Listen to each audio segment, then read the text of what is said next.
Join My Trip. This show is all about around the world trips, and Niels, our CEO, has been on the world trip, and this is why, in case you are planning your around the world trip, this is exactly the perfect show for you, because he will share all his amazing knowledge he has about how to plan a world trip, what tips to take into account when doing it, everything you need to know about around the world trip. So maybe Niels, you want to introduce yourself and talk a bit about you. Okay, thanks Anna. I think I'll start by introducing myself with a focus on how I ended up on that round the world trip, right?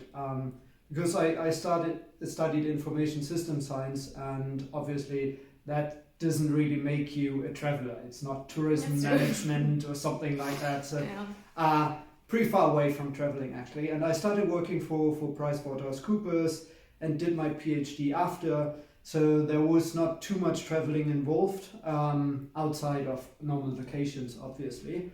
But then I was in a point of time where I understood, well, I had two things at the same time that you usually don't have: time and money. Oh, right? yes. So either you're a student, you don't have really, usually you don't have the money, or you start working for a company like JoinMyTrip, and then suddenly you don't really have the time to travel, even though I would say we are traveling quite a lot. We do our best. Yeah. I mean, you have been to Portugal for a month. So I think that was kind of like the understanding that I had at that time.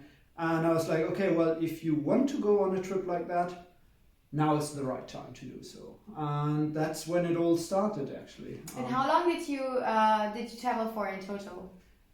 347 days to be precise. Oh wow, somebody counted. Yeah, so nearly a full year. I wish it would have been longer, but I mean, all good things need to come to an end. And actually, the traveling itself, it just, you started and then next day it was already done. Time is flying, right? When you're traveling, when you meet so many people, when you experience so many different things, it's amazing. It's really, a year at home sometimes is quite slow, even though the older you get, the faster the time goes. But really, while traveling, it's just always done. And how did you plan your route? So you said, okay, I'm going to go on a world trip for 1 year. But how did you? Okay, the world is so big. There are so many countries. How did you decide on where you want to start, and how did you pick your itinerary? Like, how did you do it? Or did you not plan at all? Like, did you plan everything ahead, or how did you do it? No, I think so. We did plan ahead. I was traveling with my then girlfriend, and actually she did a lot of the planning. It is quite a tricky topic because you need to decide some very basic things in the beginning. Are you traveling east or west? Is one of them, right? People usually don't think about it because, especially when you're from Europe, most people start by going east to Asia because that's where the cheap flights are. Yeah. But in our case, that would have meant that we actually would end up traveling a lot of the time in monsoon season. Oh yeah. So a lot of rain and so on and so on.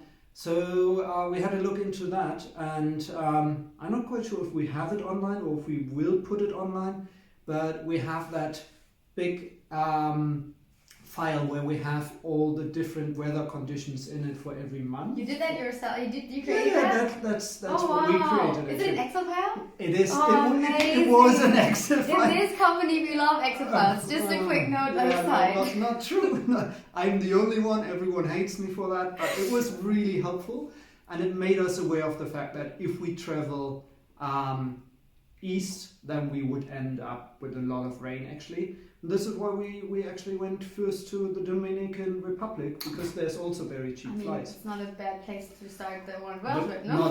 Not at all, definitely not. And then did you, like, when you started your trip, did you have all the flights already booked, or how many days or weeks did you always plan ahead?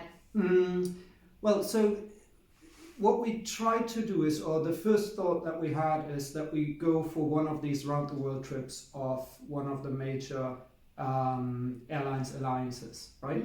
So there's Starlines, One World, and I think SkyTeam or something, and all of them obviously offer a very different network of connections and so on and so on. And because we wanted to travel through South America as well, we needed to go with Star Alliance basically. Also because they offer a stopover on the Easter Island and French Polynesia and all that kind of stuff.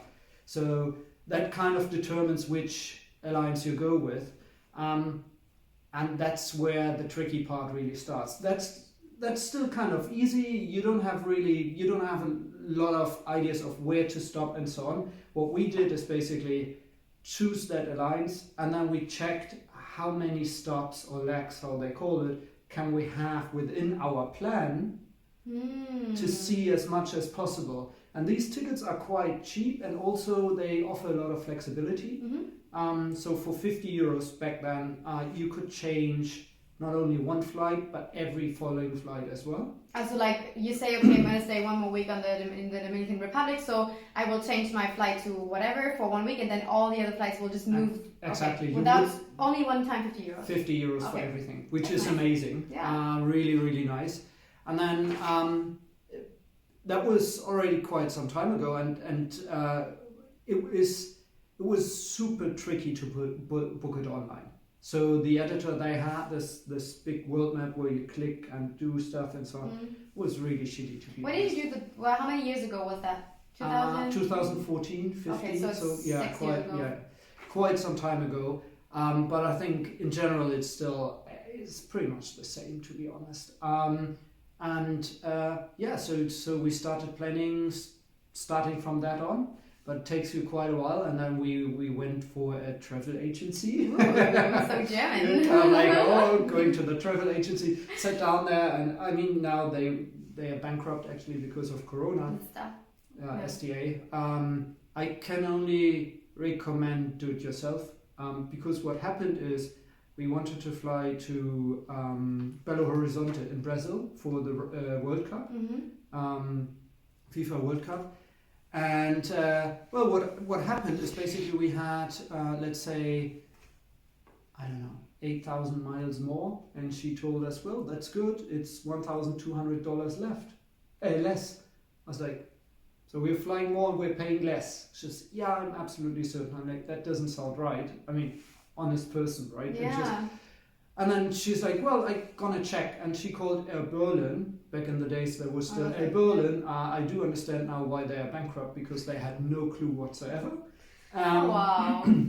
Yeah, and then she called Delta, I believe, in the US. And they said, yeah, it's absolutely right. And then we paid. A day later, she called, well, guys, we have a problem. And this is when they figured out actually it's not less but more, significantly more. And we're like, well, we already paid. Obviously, in the contract it says, but but she's like, well, let me try and book every single flight for you, but then you wouldn't have the option of rebooking everything. I'm not quite sure if I would do that again. Back in the days, we're like, yeah, let's do it. Let's save that money. I think really that flexibility is worth a lot. On the other side, it kind of forces you to keep on traveling, moving forward, not getting stuck somewhere. Was there any stop, because now that you had all the stops booked before, was there any, or can you remember any place where you went and let's say you had like a few days where if you could have stayed longer, you would definitely, like one of the places that you would have definitely stayed longer, and why? There's quite a lot of places. I think every second place we went to, I could have stayed longer. Okay, yeah. It's kind of, I think that comes with traveling. But I mean, Magnetic Island in Australia, that is a place where we planned on staying there 2 days. It was 7 in the end, so nice. Prolonging the stay. In the end, we just went to the guy in the morning. He's like, no, it's fine. Just stay one more night. Okay. That's one. There has been a lot of places actually. But also French Polynesia was amazing. Yeah, right? You always keep telling me about this. It's crazy. It's just an absolutely crazy place. And I think, so it's good and bad at the same time that you're forced to keep on moving and not being able to just stay where you are. But on the other side, that also puts kind of like a bit of pressure on you, and you can't really have that feeling of, okay, I'm really relaxed and just going with the flow. So what would you recommend somebody that is now planning to go on an all around the world trip? What would you recommend this person to do? To do it flexible or to plan everything ahead? I would actually check these prices for the round the world trip tickets with the airlines. If they are not much more, if they are not more expensive than booking your own flights, then I would definitely go with them. But I think nowadays, especially with these low-cost carriers, you can get around the world trip very cheaply, and I would recommend that actually doing so. So find your cheapest flight from here to Central America or Asia, exactly, and then just go from there, because I still remember we had one flight from from Kuala Lumpur to Osaka, which is 7 hours, 7.5 hours or something, for $120 US. That's nothing. Yeah, and that's the kind of flights you especially in Asia, you get a lot of these. Yeah, I remember also with Air Asia, I think it was always the company that I used when I was down there. And so if you think about Niels in 2014, what kind of tip, when you started planning your around the world trip, what kind of tip would you give somebody that is planning now? Like, what was the thing that you said after the world trip? This is something that I would have loved to know before. Something that you were like, okay, well, I never expected this, but this is something so important for around the world trip. Yeah, plan less. I mean, because we were traveling fast, we always had to plan ahead, and it was a lot of hassle and so on and so on. And checking these different flight prices and how we get from A to B and so on. We put an awful lot of time in that. Also comparing accommodations and so on. Force yourself to be very efficient there, because you're losing the time on your trip that is supposed to be like the time of your life, rather than comparing flights and so on. And in the end, usually it's like 20-50 euros we're talking about, and that's not, it wouldn't make any big difference. And especially if you think about that, you would save half a day of just planning and hassling and all that stuff.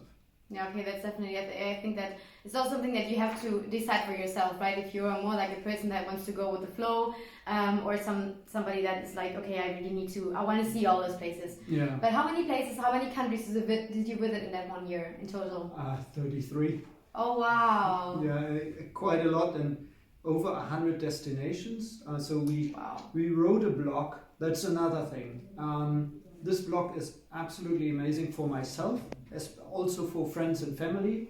And we had quite some followers. So back in the days, I didn't thought about becoming a blogger or whatever. It was so far away. No, so you wish far. you did. So far away. I mean, I had 2,000 Instagram followers without doing anything. Yeah, I remember the first pictures had like so many likes, right? Yeah, it was crazy, but I never thought about it. So it just happened. And I think for me now, this blog is worth an awful lot, because you just go in there, you suddenly start remembering stuff that you already forgot, and so on and so on. But what I would do different definitely is not writing it while I'm on the road. I would just take some bullet points or something, scribble something down, and make sure that I do it afterwards. Okay. Because first of all, this is kind of like, it makes sure that you relive the whole experience, because you need to write it properly if you want to, obviously. And second of all, you're not losing any time while traveling. Yeah. But at the same time, you're still gonna be able to remember if you have these bullet points or this, like whatever you do. Even a text or voice message for yourself would work most probably. And I think that's most important, because if you do something like that, and most probably you're only gonna do it once or twice in your life, make sure that you're gonna remember it not only next year, 5 years from then, 10 years from then. Okay.